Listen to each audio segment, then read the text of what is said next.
Matt Rhule is entering his third year as the Carolina Panthers head coach. And after the first two seasons haven't garnered much traction towards making the playoffs, what will it take for Matt Rhule to keep his job? Today, we'll break that down. You're listening to Money in the Bank. So, in order for Matt Rhule to keep his job, I believe the magic number for him has to be 8 wins. How he gets to 8 wins after the last two schedules seem more doable to get to that point, I don't know. Has he improved enough as a head coach in order to get us to 8 wins? I don't know. Has the staff improved? I think it's more veteran-like. It's more veteran leadership on the roster from the coaching staff perspective. So I do think things will be better somewhat there. But this schedule is brutal, man. You open up against the Browns, week 2 on the road against the Giants, at home against the Saints, home against the Cardinals, home against the 49ers, and out to LA for the Rams. That stretch alone is very tough. Because I mean, where do you see your first win coming at? If we're gonna be completely honest, if Deshaun Watson plays in the first game, then you don't win that one. New York is a toss-up. The Saints, toss-up. Cardinals, toss-up. 49ers, toss-up. Rams, probably say a definite L on the road.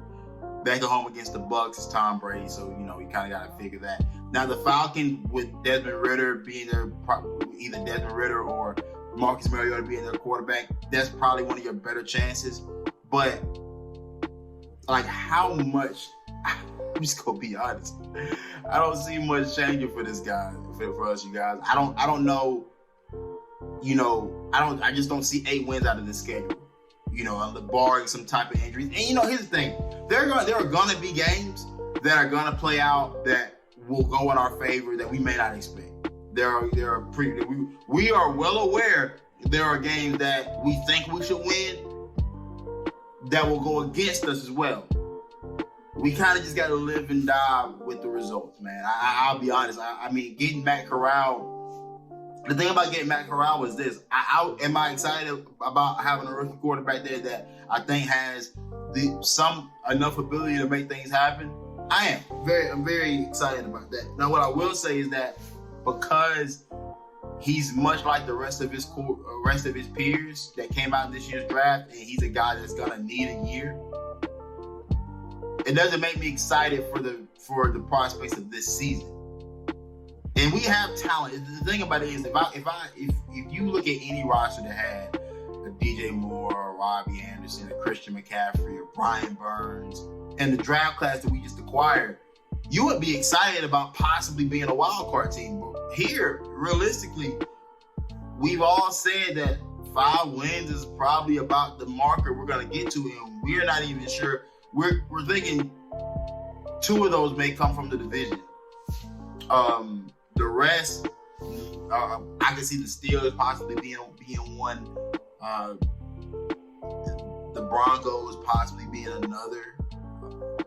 That's kind of where I'm at with it. I mean, your best bet is to beat the Saints and the Falcons and a couple other non-divisional opponents. Seahawks will possibly be another one.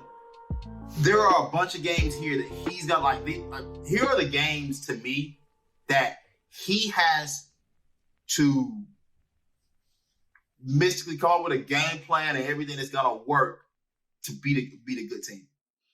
Straight up, you got to figure out how to beat the 49ers. The Cardinals have been a team the last couple of years you've been able to get. I don't know if you do that again, but it's an early season matchup. I could see that one going in our favor. If out of all the matchups, that one could, especially with DeAndre Hopkins not being available. So I say Cardinals, 49ers, of course. I don't think you got anything for the Rams. Buccaneers either. The Bengals is a game I think it's very winnable. Based off what I see of what the Cincinnati Bengals and what their weaknesses are, how much have they improved their offensive line? We know their receiving core is strong. We have a secondary I think is comparable that can match up in spot how can you contain Jamar Chase? Defensively, I'm not really afraid of what they do defensively. They don't have a pass rush that strikes fear in me. They don't have a secondary that strikes fear in me either. Broncos, I believe you can have something for. The Ravens, that one being on the road, I don't. You got to be real disciplined to go win that one. It's a playoff team.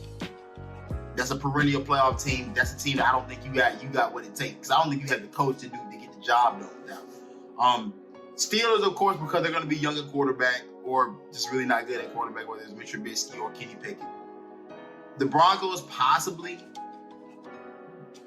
but that may be kind of a stretch. It kind of depends on how Russell Wilson's playing. If it's the Russell Wilson that we've seen the last few years, then by this point in time in the season, he'll be slumping. But I don't feel very strongly about that. The Lions, that's a competitive team, but I do think, for what it's worth, I do think coaching-wise, they are a little bit better than the Lions right now. Bucks and Saints to end the season. Make that what you will. We'll see what happens.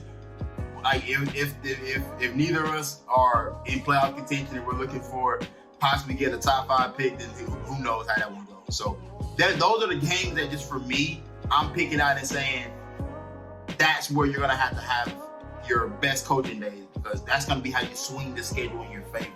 Because there isn't many stretches of games that seem favorable, or there isn't back-to-back matchups that I think that, oh, you could possibly get those. I don't see that. I see a win here, a loss there, a win here, a loss there. Majority losses, though. That's the crazy part about all of this. But that's kind of those are my thoughts on the matter, and I hope you guys enjoyed today's video. Like and subscribe to the YouTube channel. Follow us on Instagram and Twitter. We're getting back and we're getting more active on the Twitter, baby. Come follow us. Come see us. It's your boy Shanti Stewart. I'm the host of Money in the Bank, and I'm out.